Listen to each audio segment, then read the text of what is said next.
Outboxed Sports, and today we are talking about our NBA Finals predictions and deciding if we think the Cleveland Cavaliers will win or the Golden State Warriors.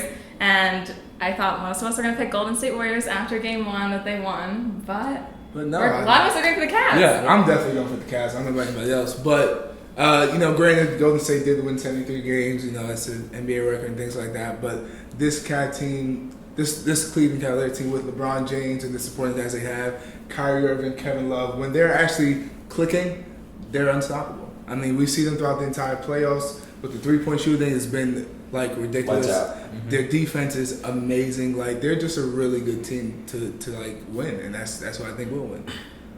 I mean, they played a sloppy Game 1.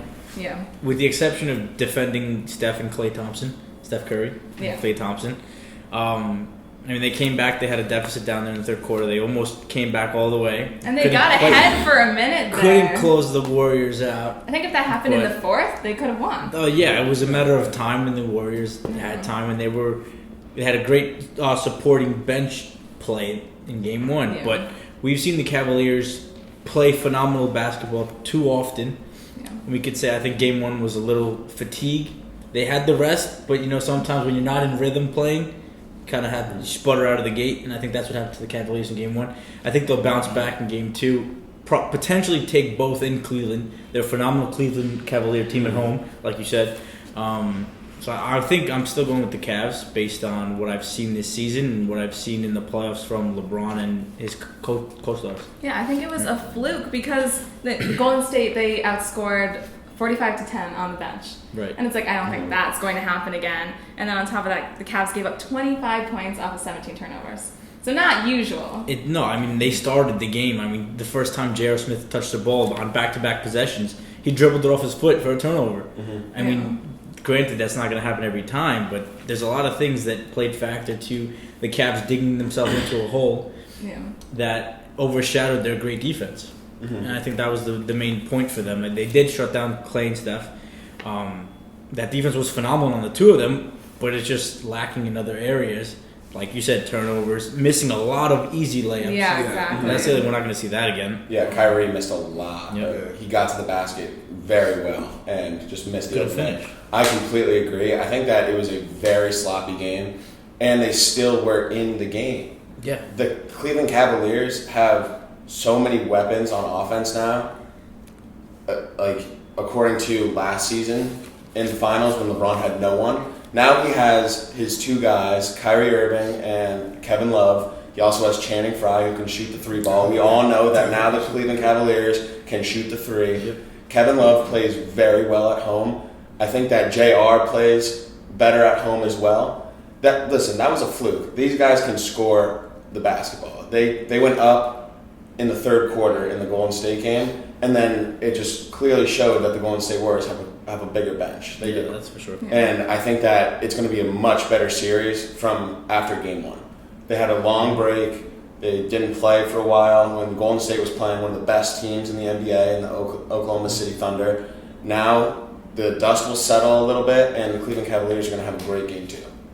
And you have Golden State. I have to say I'm a little biased. I spent some time on the West Coast, so I'm going for Golden State. But I'm a big believer of the bench. I just think that in a long series like this, you need to pull people, and that's what Golden State did in that game. They were able to pull, and when they shut down the top players like Steph Curry, they were able to bring in people who were able to score just as they needed to. So I'm a big believer of the bench. I think that, when you need it and when they're fatigued and when they're tired and at the end of the game, you need to be able to rely on the bench to come out, and I think that that's what's really going to help them. I love the bench players for the Golden State Warriors.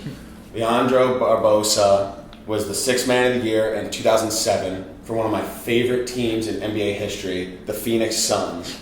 Yep. Joe Johnson was a young guy. They had Quentin Richardson, Steve Nash when he was the OG. That was an unbelievable team. Brandon Rush won that national championship at Kansas.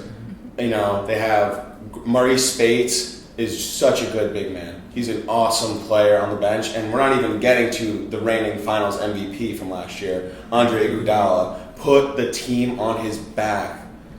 Literally put the team on his back. You can't make that up. He literally just took the game over. And Sean Livingston. They have such a good bench that Steph Curry, the unanimous MVP, did not even need to score the basketball, and they still won the game by a decent amount of points against a very good Cleveland Cavaliers team. I completely agree with you. Their bench is going to take this series over, and that's what's going to be the deciding factor. It's not Steph Curry, it's not Klay Thompson, it's going to be Sean Livingston and Andre Iguodala. When you get to such a high level of competition here at the NBA Finals, and you know that you're going to play to shut down the top scorers. That's how you're going to play, because you need to shut them down. So to have a support system to bring in and pull in, and it adds a whole other depth and dynamic, role to that game, and it just changes. And that's what I was thinking too. Like on paper, like the Cavs are like, we need to block the highest scores, which is Absolutely. Steph Curry, Klay Thompson. But now that they've seen that the bench can win, they totally counted out. Sean Livingston, he got 20 points, the top scorer of that game. And now that they know that, they can kind of reevaluate, reshuffle, and it's not going to be completely just defending Curry and Thompson, like putting all their effort towards that. What I think is that what the Cleveland Cavaliers have to realize is, a lot of people talk about how this is LeBron James' best supporting cast and things like that. You got J.R. Smith, Kyrie Irving, Kevin Love, the list goes on. But it's going to take all of them to win. We see that in game one, basically how, LeBron was clicking. Kyrie, though they both missed shots, and Kevin Love, they were scoring. They were rebounding, they were assisting. But you got guys like J.R. Smith who didn't really show up how he normally does. Yeah. Chandler Fry, I don't think he even played until the fourth quarter. Yeah. For the Cleveland Cavaliers to win this series, they're going to have to all be in. Just like how Golden State is. You have their two top players who barely did anything in the game, but their bench was able to come off the bench and take over. Their bench, I think, personally, could be a starting five almost anywhere else, Absolutely. So it's really going to take the whole team. They all have to be in it to win it. And I think it's worth mentioning, too, that they did block Steph Curry to such an extent that no team really has recently. His 11 points total was the lowest he scored the entire regular season and postseason, besides the game 4 of the Rockets series. and he didn't play the second half. Yeah, right. And the only other time was less than that was the second half. He didn't play for a game against the Nuggets in January, and he just didn't need to. Oh no, because he his injury flared up for that one too. Yeah. So literally, this is the lowest scoring full game for him ever this entire season. And no one else has done that. No, that's crazy. And I'd even take away 3 of those 11 points because they came in the fourth quarter when the Cavaliers kind of made that little run back into it. Yeah. And the bench kind of, if he hadn't come in that fourth quarter because of the lead that they had, he'd probably only have 8 points, which is even more absurd. Yeah, exactly. Like, I kind of forgot he was there for a minute. No, to be yeah, there was a honest. point in time where you say you don't need to put Steph back in. The bench is handling it. Yeah. And the bench is what kind of got them on that spark, and they got them the initial lead.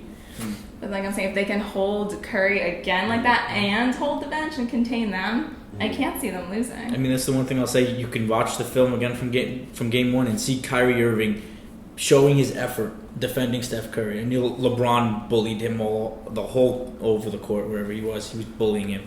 But Kyrie Irving, who's not known for his defense, kind of played well against Steph Curry for the majority of the game. And then you have guys like Sean Cookin coming off the bench and guard both Klay Thompson and Steph Curry. Yeah. J.R. Smith has been an underrated defender at times, too. He can dial in. He's a great perimeter defender. Right. Great perimeter defender. The one thing I will say, though, that the Cavaliers have trouble with is Kevin Love in a high pick and roll. Once he switches on to the primary ball handler, there's just some problems going on. And they exposed it a couple times. But other than that, I think the Cavaliers are sound defensively, and they should be able to bounce back from this loss. Okay, so you have, let's do our predictions. I want the Cavaliers to win. It's going to go to Game 7. That's all I'm going to say. I think as of right now, Game 7, whoever plays the best. And, it's going to be difficult because Kevin Love does not play quality basketball away. Yeah. He plays very well at home. If JR keeps on playing the way that he does, I don't think the Cavs have a chance. They need JR to be the prolific scorer that he has been.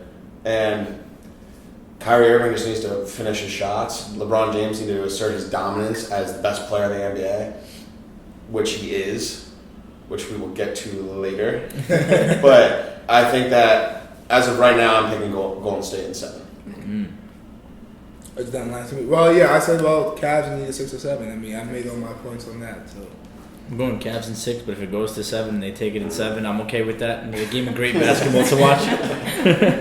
I have Cavs in a 7. Okay. And I'm going to say Golden State in 7. I don't think game 1 really did justice to either team, so Yeah, got a long That's a road. great point. that's a great point to make. So everyone let us know your predictions in the comment box below. Let us know who you agree with and who you disagree with. And yeah, just share your predictions, how many games you think it will take to determine the finals champion. And make sure you subscribe, hit it in the upper left-hand corner. What else, guys? Like, all right, you want thumbs up, Like, not thumbs down. Twitter, Okay. Facebook. We got our first dislike last week. Oh, Yeah, no. Just saying. Don't Who do that? Who that? Dislike it. We will find it. Man, Well, we like to argue. how do you not like this? So comment, like, subscribe. And our other videos from this week will be on the right. And that's it. Oh, social media follow us at Outboxed Sports on Facebook, Twitter, and Instagram. And That's it. that's it. Bye, guys. Thanks for watching. Thank you for stopping by.